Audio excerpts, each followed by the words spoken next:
네, 오늘 말씀의 제목은 제자 되는 길이라는 말씀의 제목입니다. 오늘 주일 예배에 오신 여러분들을 진심으로 환영하고 축복합니다. 세상에는 예수 믿는 사람들이 많이 있죠. 근데 그것을 크게 나누면 두 부류로 나눌 수가 있습니다. 무리와 제자로 나눌 수 있죠. 오늘 본문 말씀에 보면 25절에 보니까 이렇게 되어 있죠. 수많은 무리가 함께 갈새, 수많은 무리가 함께 갈새 이렇게 되어 있습니다. 예수님을 따르는 무리들이 이제 셀 수 없이 많다 이렇게 말씀하고 있는 것이죠. 여러분, 이 무리들이 수없는 무리들이 이렇게 따라다닌다면 참 우리로 봐서는 너무나 좋을 것입니다. 그죠? 수많은 무리들이 우리 교회에 왔다. 그러면 큰 부흥이라고 아마 되게 좋아할 수 있습니다. 그리고 세상 지도자일수록 여러분 자기를 따르는 무리들이 이 많음으로 인해 가지고 얼마나 자랑스럽게 여기고 그것이 큰 권력으로 이렇게 작용하기도 하죠. 그런데 이에 반해서 예수님은 그런 무리들에게는 별로 관심이 없습니다. 오직 제자에 대해서만 관심이 있습니다. 그러므로 우리는 무리가 아니고 제자가 되어야 됩니다. 그러면 우리에게 스스로 한번 질문을 해봐야 되겠죠. 나는 과연 무리냐 아니면 제자인가? 우리 깊이 생각해야 됩니다. 왜 그래요? 무리는 하나님의 관심 밖입니다.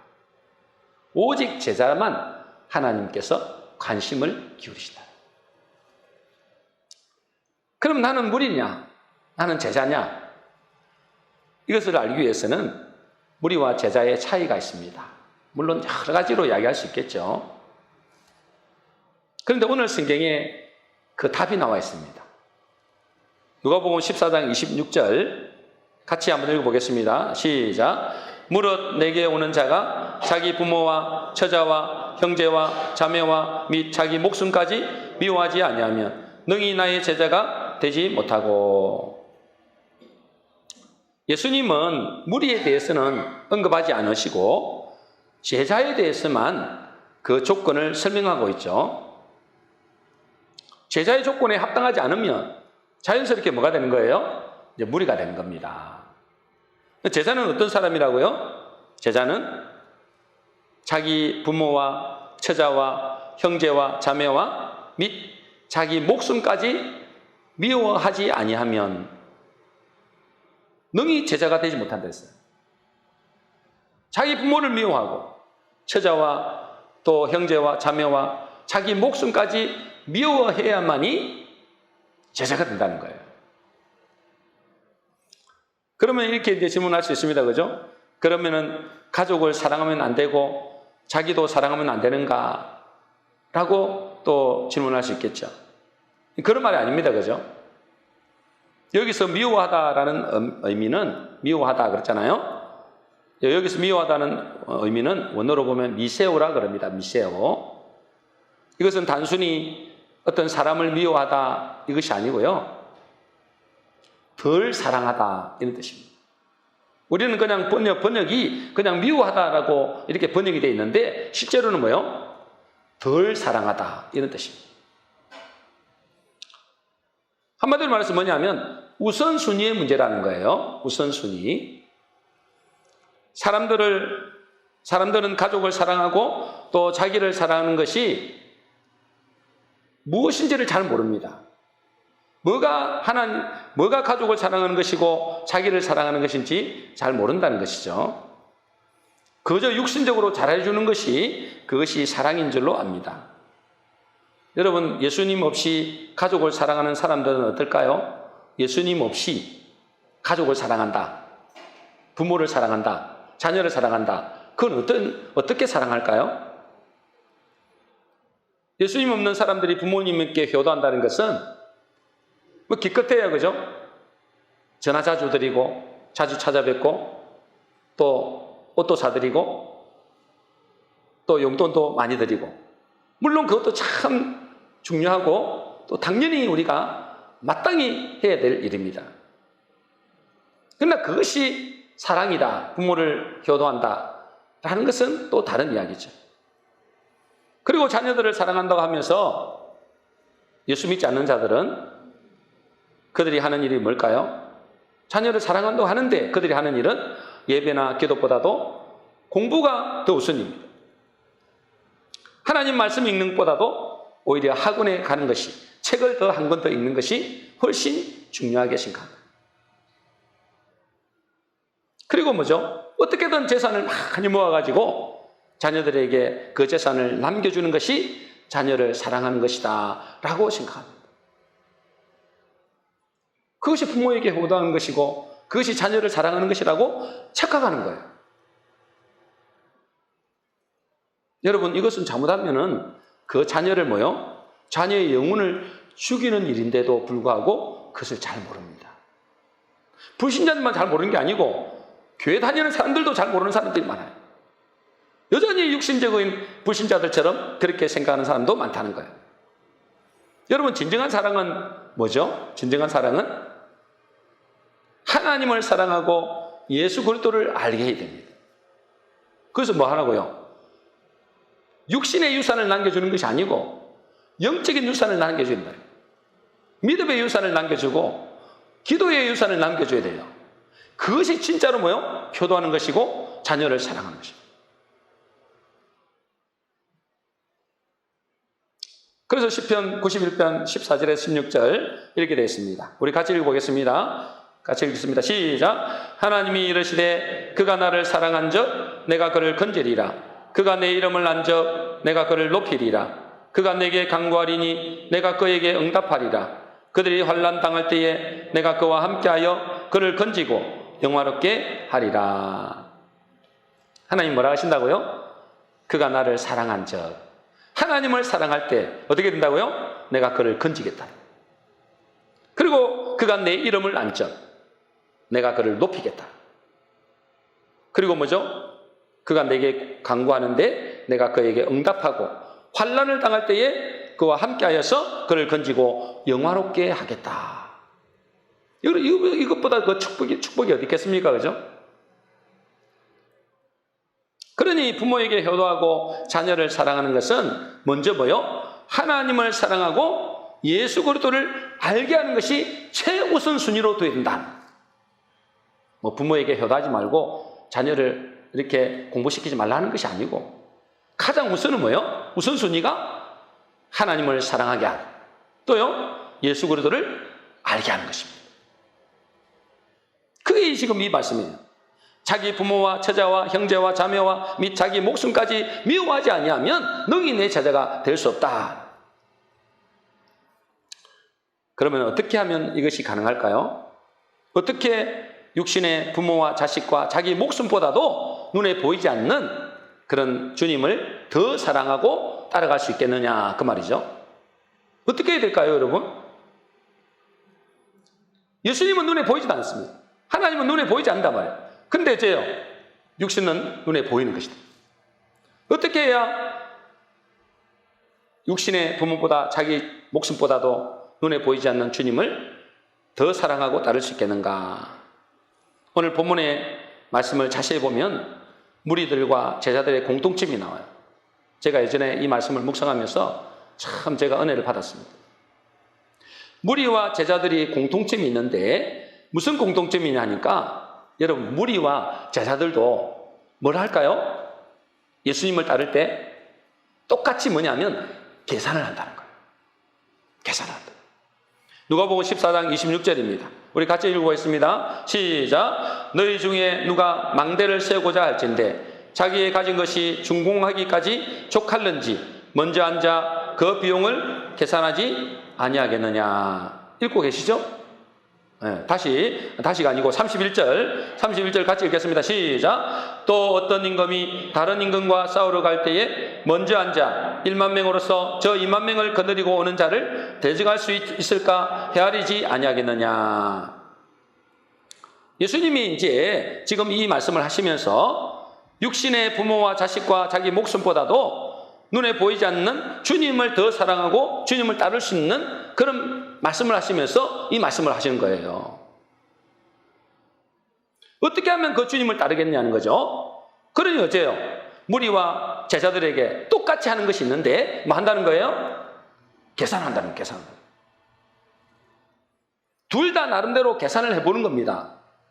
여러분 계산도 안 해보고 건물을 세우는 사람은 없겠죠. 아니 계산도 안 되는데 한 예를 들어서 10억짜리 건물을 짓는데 뭐 1억밖에 없다. 그럼 나중에 짓다가 말아버린단 말이에요. 큰 낭패를 당할 수 있습니다. 뭐 그거는 그렇다 치더라도 우리가 전쟁을 하는데 나라와 나라끼리 전쟁을 하는데 여러분 계산을 해보지 않고 전쟁을 했다. 그러면 뭐요? 나라가 완전히 망하겠다고 작정한 거나 마찬가지입니다. 집을 짓든지 전쟁을 하든지 무엇을 하든지 예수님을 따라간 것도 마찬가지입니다. 자기가 계산을 해보고 따라간다는 거예요. 무리도 마찬가지고 제자도 마찬가지입니다. 똑같이 뭐 한다고요? 계산을 해본다는 거예요. 충분히 뭐요? 이분을 따라가도 되겠느냐? 이분을 따라가면 내게 뭐죠? 유익이 되겠는가? 그걸 보고 따라간다니까. 그런데 중요한 것은 뭐냐? 여기서 중요한 것은 제자나 무리나 둘 다 똑같이 계산을 해보는데 무리는 그 계산이 어떤 계산일까요? 육적인 계산을 한다는 거예요. 무리는 무슨 계산을 한다고요? 육적인 계산을 한다는 거예요. 우리의 여러분 육신대로 계산을 하게 되면 어떻게 될까요? 반드시 잘못된 계산을 할 수밖에 없습니다. 육적인 계산을 하게 되면 반드시 우리는 잘못된 계산을 할 수밖에 없다는 거예요. 여러분 잘 아시다시피 롯과 아브라함의 선택을 여러분 잘 아시잖아요. 여러분 롯이 눈을 들어 본 적 그랬습니다. 자기의 육신의 눈을 들어 본 적 그랬습니다. 육신의 계산을 하는 겁니다. 어디를 가면 자기가 번영하고 부자되고 잘 살겠다. 육신의 눈으로 판단하는 겁니다. 근데 여러분 잘 알다시피 그의 마지막은 망하는 것입니다. 여러분 우리는 무리들도 똑같이 계산을 하긴 하는데 어떤 계산을 한다고요? 육신적인 계산을 한다는 거예요. 여러분 이런 이야기가 있어요. 재미있는 이야기가 있더라고요. 인간의 악한 심성을 나타내는 그런 이야기예요. 욕심 많은 두 사람이 있어요. 욕심 많은 두 사람이 있는데 두 사람에게 천사가 나타나서 이런 제안을 하는 겁니다. 누구든지 소원을 말하라. 그러면 그대로 들어주겠다. 이렇게 이제 욕심쟁이 두 사람에게 천사가 나타나서 이야기하는 거예요. 그런데 너희가 구하면 소원을 말하면 내가 들어주겠는데 그런데 다른 사람에게는 2배로 주겠다는 거예요. 예를 들자면 이런 거예요. 두 사람이 있잖아요. 두 사람이 욕심쟁이 두 사람이 있단 말이죠. 그래서 너희가 소원을 구하면 내가 소원대로 다 들어주겠는데 그러나 다른 사람에게는 그 소원의 2배를 주겠다는 거예요. 예를 들자면 내가 10,000원을 주세요. 그러면 천사에게 내가 10,000원을 주세요. 그러면 자기는 얼마큼 생길까요? 10,000원이 생기고 상대방은 얼마나 생길까요? 20,000원이 생긴다 그 말이에요. 그런데 이 두 욕심쟁이가 서로를 이제 노려보면서 먼저 상대방이 말하기를 기다리는 겁니다. 왜요? 나에게 1억을 주세요. 그러면 나는 상대방 얼마가 된다고요? 2억이 되는 거예요. 근데 상대방이 먼저 이야기하기를 기다리는 거예요. 그런데 두 사람은 절대 먼저 이야기를 안 합니다. 절대 이야기 안 합니다. 예를 들어서 얼마나 좋습니까? 그죠? 손으로 다 들어주니까 나에게 빌딩 한 채만 주세요. 이렇게 할 수 있잖아요. 그러면 나는 빌딩 한 채 생기고 상대방은 몇 채 생기는 거예요? 2채를 생기는 겁니다. 얼마나 좋은 겁니까? 그죠? 그때도 두 사람은 절대 먼저 이야기 안 합니다. 상대방이 이야기하기를 기다리고 있는 거예요. 근데 이제 점점 시간이 시작합니다. 마감 시간. 이제는 이 천사가 이제 올라갈 그런 시간이 다 돼갑니다. 마감 시간 몇 초를 남기고 한 사람이 이렇게 외칩니다. 뭐라고 외칠까요? 내 눈을 하나 멀게 해주세요. 그래요. 그리고 어째요? 자기 눈이 하나 멀었어요. 근데 상대방은요, 두 개가 다 멀은 거예요. 인간의 제약된 본성을 잘 나타낸 그런 이야기입니다. 나는 잘 돼도 좋은데 상대방이 더 잘 되면 나는 싫은 거예요.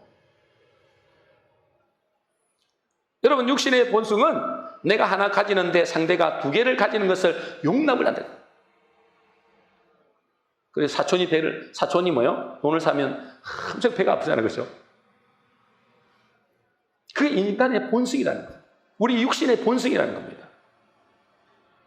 그러니까 여러분, 이 육신의 본성은 죄성으로 가득 차 있다니까. 그리고 어째요? 육신의 생각을 따라 계산하면 반드시 불행한 것을 선택한다는 거예요. 무리도 똑같이 계산한다니까. 교회를 다니는 사람들 중에 무리가 있고 제자가 있단 말이에요. 근데 뭐죠? 무리들은 계산을 하는데 뭘로 계산한다고요? 육신의 계산을 하는 겁니다. 이 따라가면 돈이 되겠나 안 되겠나? 이 따라가면 내인데 유익이 되겠나 안 되겠나? 육신의 계산을 합니다. 근데 여러분, 제자는 어떨까요? 제자도 똑같이, 사람인데 똑같이 계산을 하죠. 누굴 따라가는데 그냥 따라가는 사람이 어디 있습니까? 바보가 아닌 이상. 계산을 해봅니다. 이게 유익이 되겠는가 안 되겠는가? 나에게 어떤 이득이 되겠는가? 제자도 계산을 하긴 하는데 단서가 있습니다. 제가 이 말씀 묵상하면서 굉장히 은혜가 됐는데요. 누가복음 14장 27절입니다. 같이 읽겠습니다. 시작. 누구든지 자기 십자가를 지고 나를 쫓지 않는 자는 능히 내 제자가 되지 못하리라. 제자도 계산을 합니다. 계산을 하는데 어떤 계산을 할까요? 자기 십자가를 지고 계산한다는 거예요. 여러분, 자기 십자가를 진다 했잖아요. 제자는 자기 십자가를 지고 주님을 따른다니까요. 자기 십자가를 지고 계산을 하는 거예요. 여러분, 자기 십자가를 지고 계산한다는 건 뭘 말할까요? 예수님을 따르기 위해서 온갖 고난을 당하고 고통을 당하고 무거운 십자가의 짐을 지고 하는 그게 아닙니다. 여기서 말하는 거는. 여기서 말씀하시는 자기 십자가는 자기의 생각과 자기의 기준과 자기의 동기와 자기의 욕심을 내려놓는 겁니다. 그래서 어떤 계산을 한다는 거예요? 한마디로 육신의 계산을 하는 것이 아니고 육신의 생각을 죽여버렸다니까요. 자기 욕심을 죽여버렸다니까요. 육신의 계산을 하는 것이 아니고 영적인 계산을 한다는 겁니다. 여러분, 영적인 계산을 한다는 것은 뭘 말할까요? 영적인 계산을 한다. 육을 따르면 안 된다 했잖아요. 그죠? 육을 따르는 자는 육신의 일을, 영을 따르는 자는 뭐요? 우리에게 생명과 평강을 준다 했잖아요. 여러분, 영을 따른다는 걸 뭘 말하는 거죠? 영적으로 계산한다는 것은 자기 생각을 완전히 내려놓고 뭐요? 하나님의 말씀을 따라간다 그 말이에요. 지난번에 제가 한번 개그맨 사업가 간증을 한번 소개한 적 있잖아요. 그분이 말한 것 중에 여러 가지 말을 하더라고요. 말하는 것 중에 제가 특히 기억이 남는 게 있어요. 그게 뭐냐? 이분이 사업하는 사람이잖아요. 특히 기억이 남는 말이 뭐냐 하면 책이 시키는 대로 하라. 뭐 하라고요? 책이 시키는 대로 하라. 여러분 이제 직장을 다니다거나 뭐 선생님을 하거나 뭘 하다가 사업을 하는 사람이 많이 있잖아요. 근데 이 사업을 하는 사람들은 거의 대부분이 망한대요. 거의 70%는 망하고요. 한 20% 정도는 그냥 현상 유지고 한 10% 정도만 성공한대요. 왜 그럴까요, 여러분? 왜 사업에 뛰어들면 분명히 망하려고 뛰어드는 사람은 없거든요.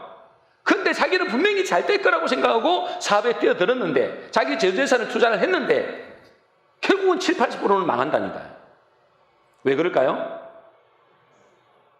책이 시키는 대로 하지 않아서 그래요. 책이라는 것은 그냥 책을 말하는 게 아니잖아요. 전문가의 책이단 말이에요. 그 분야의 전문가의 책. 책이 시키는 대로 하지 않기 때문에 그렇습니다. 그분이 그러더라고요.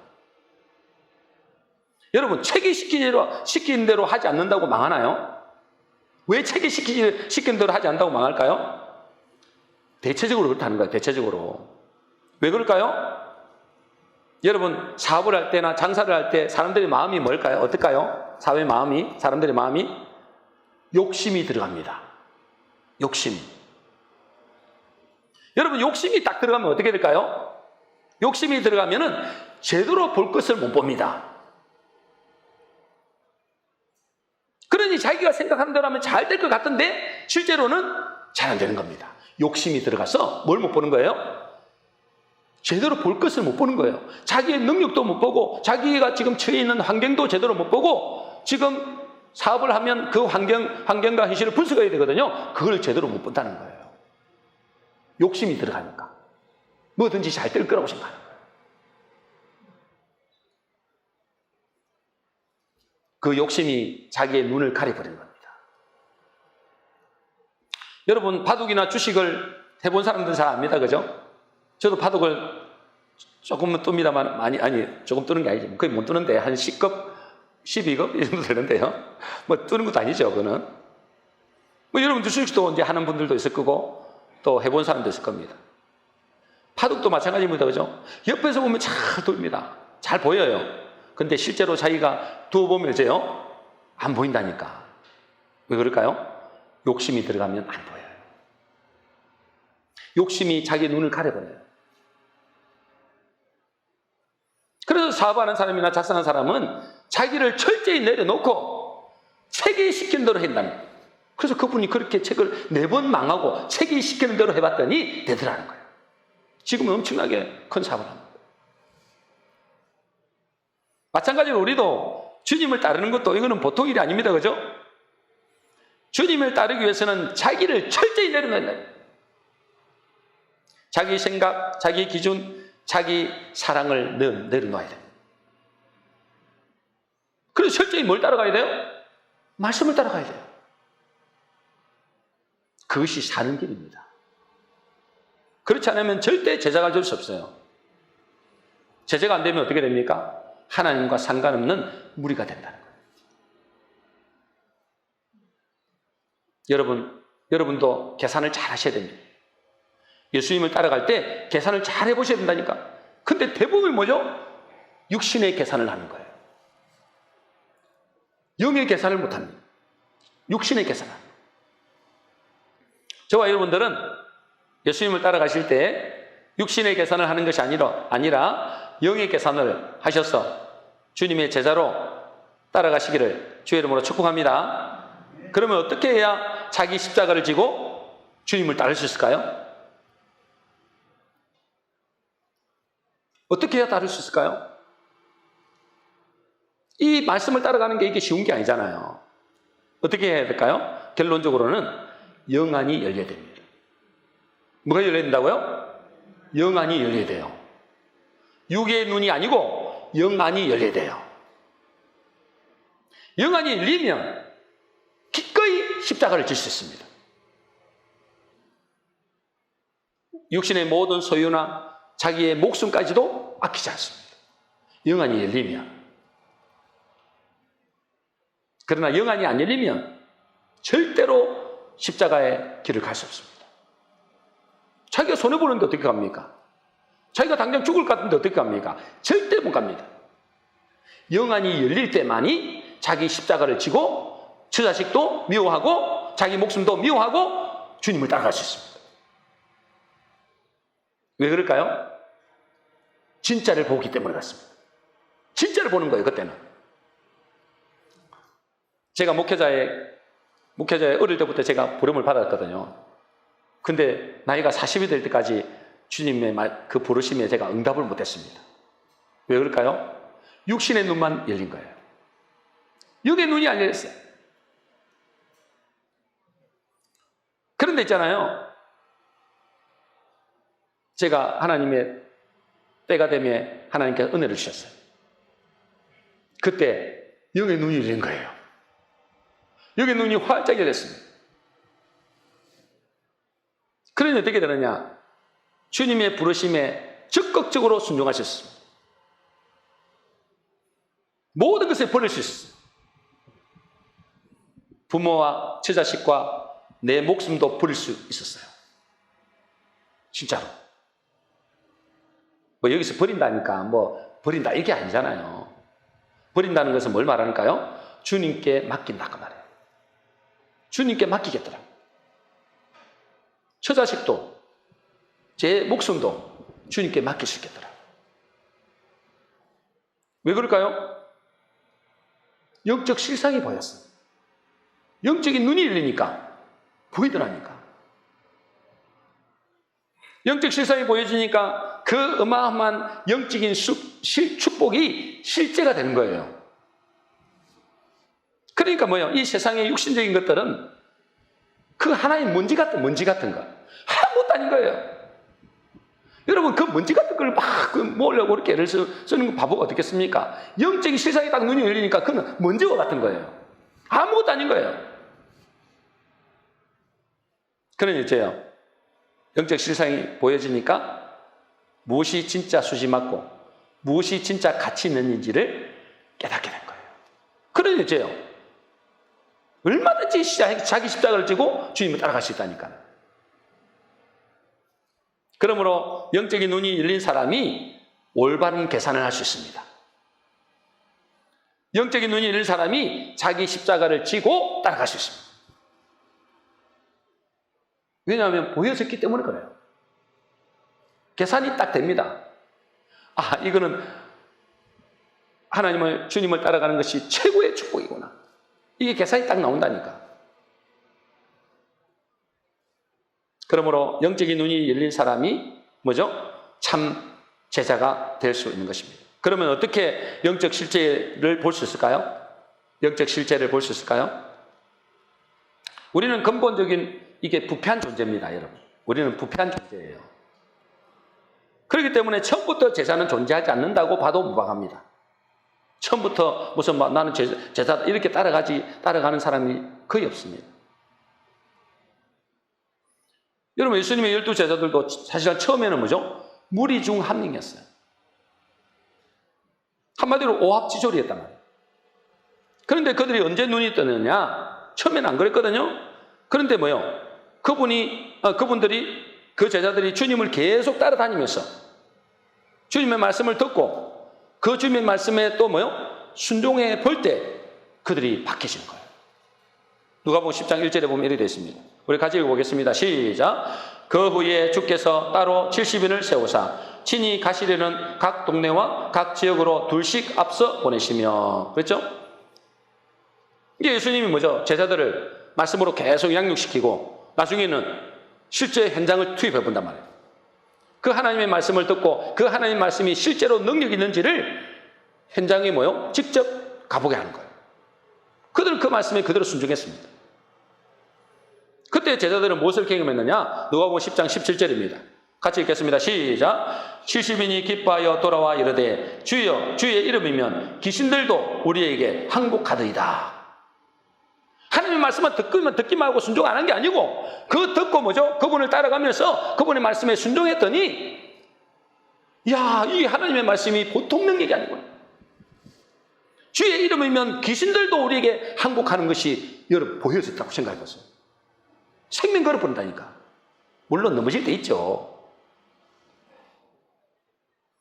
여러분 그렇기 때문에 여러분 제자들이 주님을 따라다니면서 말씀을 듣고 그 말씀에 순종해 나가다 보니 하나님의 능력을 체험하게 되고 그때 그 사람은 봤기 때문에 주님의 제자로 따라가게 되는 거예요. 생명 걸고 따라가요.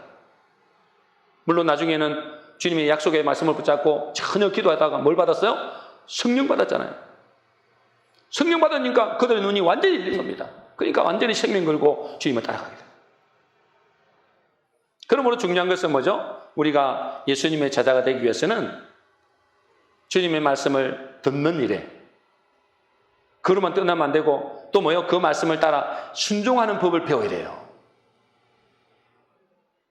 그때 주님의 말씀을 믿는 믿음과 신뢰가 생깁니다. 말씀을 따라 순종해 봤더니 되거든요. 그러면 뭐가 생긴다고요? 신뢰가 생기고 믿음이 생긴다. 그 사람이 자기 십자가를 지고 따르게 됐다는 거예요. 여러분, 이거는 일종의 과학입니다. 과학. 노벨상을 수상한 버넌 스미스 교수라는 사람이 있는데 이런 발표를 했어요. 비합리적인 결정을 하도록 하는 강력한 신경물질이 있다는 거예요. 비합리적인 결정, 그게 뭐예요? 자기 십자가를 지고 따라가는 거예요. 그게 비합리적인 결정이잖아요. 자기가 손해보는데도, 자기가 죽는 길인데도 그 길을 간다니까요. 그게 비합리적인 결정. 육신의 생각으로는 도저히 따라갈 수 없는데 비합리적인 계산을 하고 따라간다니까, 결정을 하고. 그게 어떻게 나오느냐? 그게 강력한 신경물질이 나온대요. 그 이름이 옥시토신이라고 하는 호르몬이래요. 그 옥시토신이라는 호르몬이 내 속에서 나오면 있잖아요. 분비가 되면 비합리적인 결정을 한대요. 상식적이지 않는 결정을 한다는 거예요. 근데 그 호르몬이 분비되기 위해서는 뭐가 필요하냐? 신뢰와 믿음이 필요하다는 거예요. 그 신뢰와 믿음이 생기면 그 호르몬이 분비되고, 그러면 그 사람은 상식적이지 않는 비합리적인 결정을 하게 된다는 거예요. 예를 들면 여러분, 우리가 남녀간에 사랑하는 사람을 만나면 어떻게 될까요? 상대방의 이 허물이 보이지 않습니다. 왜요? 콩깍지가 끼었다 하잖아요. 그걸 보고. 콩깍지가 일종의 호르몬 작용이에요. 상대방의 허물은 안 보이고 좋은 점만 보이는 거예요. 좋은 점만. 안 좋은 것도 좋게 보이는 거예요. 그게 콩깍지가 끼어서 이제 결혼까지 하게 되는데, 결혼하다 보면 뭐예요? 이제 보이게 드러나잖아요. 그것은 뭐죠? 상대방을 신뢰하고 있을 때 그 나오는 호르몬이라는 거예요. 마찬가지로 우리가 하나님의 말씀을 뭐요? 신뢰해야 된다는 거예요. 신뢰. 하나님의 말씀이 믿어져야 된다는 거예요. 믿어져야 뭐예요? 호르몬이 생긴다니까. 그래서 비합리적인 결정을 하게 되는 거예요. 자기 처자와 부모와 처자와 자기 목숨까지도 미워하고 주님을 따르게 됩니다. 제정신은 못 간다니까요. 제정신은 못 가는 거예요. 근데 이것이 어디서 나온다고요? 믿음과 신뢰에서 나오는 거예요. 근데 이 믿음과 신뢰가 어떻게 나옵니까? 하나님의 말씀을 들어야 믿음이 생기죠. 하나님의 말씀에 순종해야 믿음이 생기죠. 여러분, 믿음은 들으면서 들으면 믿음이 생기는데, 그것이 실제로 뭐요? 반석 위에 세워진 믿음이 되기 위해서는 그 말씀이 순종이 되어야만이 진짜 받은 반석 위에 믿음이 생긴다고요. 그 사람이 뭐가 됩니까? 자기 이성과는 다른 자기 십자가를 지고 말씀을 따라가게 되는 것입니다. 그래서 세상을 볼 때는 손해보는 길 같고 바보 같은 길 같고 어리석고 미련한 길을 같은데 그 길을 간다는 거예요. 그래서 우리가 지난주에 봤죠. 고린도전서 1장 18절입니다. 같이 읽겠습니다. 시작. 십자가의 도가 멸망하는 자들에게는 미련한 것이요 구원을 받는 우리에게는 하나님의 능력이다. 십자가의 길. 자기가 손해보는 길이잖아요. 사람들에게 손가락질 받고 조롱을 당할 수 있고 자칫 뭐죠? 죽을 수 있는 길입니다. 그 길을 간다는 거예요. 누가요? 믿음이 있고, 그죠? 본 사람. 그것을 본 사람은 따라간다.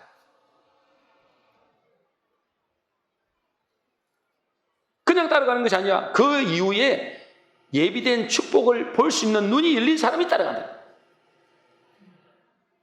근데 그것이 그냥 생기는 것이 아니고 하나님의 말씀을 듣고 순종할 때 믿음이 생길 때 보여지는 것이다. 이것은 여러분 제 경험입니다. 제 이야기를 하려면 또 한참 길어지니까 제 경험이기도 하고 제자들의 경험이기도 하고 모든 믿는 사람들의 경험입니다. 이게. 마지막으로 이런 말씀이 나옵니다. 누가복음 14장 34절 35절입니다. 같이 읽겠습니다. 시작. 소금이 좋은 것이나 소금도 만일 그 맛을 잃었으면 무엇으로 짜게 하리요? 땅에도 거름에도 쓸데없어 내어 버리느니라. 들을 귀 있는 자는 들을지어다. 여러분, 우리는 제자가 되면 좋고 물이라도 상관없다 이게 아닙니다. 그죠? 반드시 제자가 되어야 됩니다. 여러분. 그런데 주님은 제자를 뭐에 비유했을까요? 소금으로 비유했습니다. 그죠? 소금으로. 왜 소금으로 비유했을까요? 소금이라는 것은 뭐죠?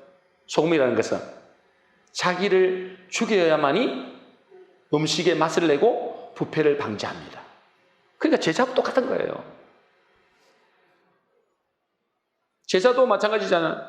자기의 십자가를 지고 비록 눈에는 안 보이지만은 드러나지는 않지만은 이 세상에서 맛을 내고 선한 영향력을 끼치고 또 사회에 뭐죠? 죄악과 부패와 부정을 막을 수 있는 존재가 바로 제자입니다. 그래도 지금 우리가 사는 세상에 예수 믿는 제자들이 좀 있기 때문에 그나마 타락은 많이 했지만은 그래도 사회가 존속하는 거예요. 여러분, 지금 한국교회가 왜 세상 사람들에게 조롱거리가 되고 손가락질을 받고 있을까요? 한마디로 말해서 제자는 별로 없고 무리가 많기 때문에 그래요. 무리란 뭡니까? 무리는 자기 욕심이 채워지면 따라가는 육적인 계산을 해보는 거예요. 떡을 보고 따라간다 말이에요. 자기 욕심이 채워지면 따라가고 자기 육신의 필요가 되면은 따르는 존재들. 이런 사람들을 볼 때 세상 사람들이 어떻게 생각할까요? 예수쟁이들이라고 그러잖아요. 예수쟁이들 뭐요? 자기들과 하나도 다를 것 없다는 거예요. 똑같이 육신이 계산한다는 거예요. 오히려 뭐요? 더 욕심은 더 많아요. 육신의 것도 다 챙기고 천국도 가려고 그러네. 그러니 뭐요? 세상 사람들이 손가락질하고 이 예수 믿는 자들은 이기적이다 그러는 거예요. 여러분, 우리는 한번 생각해 봐야 됩니다. 나는 무리인가 제자인가? 우리는 하나님의 백성이고 하나님의 자녀로 부름을 받았습니다. 그렇다면 무리로 끝나면 큰일 납니다. 제자가 되어야 됩니다. 제자가 되는 길은 간단합니다. 그죠? 제자가 되는 길은 간단합니다. 어떻게 하면 됩니까? 계산을 잘해야 됩니다. 계산을 잘해야 된다니까는요. 그 계산을 하는데 단지 육신의 계산을 하는 것이 아니고 자기 십자가를 지고 계산을 하는 겁니다. 영적인 계산을 해야 된다면 영적 계산. 근데 영적인 계산을 하려면 어떻게 해야 된다고요?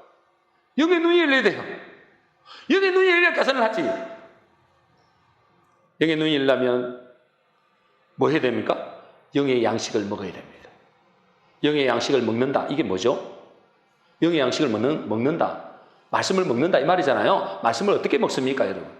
그 말씀을 듣고 그 말씀을 순종하는 것이 영의 양식을 먹는 거예요. 듣는 걸로 끝나면 안 된다니까요. 그것을 듣고 뭐요? 그것을 내게 소화시켜야 되는 거잖아요. 그 소화시키는 것은 그 말씀을 그대로 순종하는 거예요. 그럴 때 뭐죠?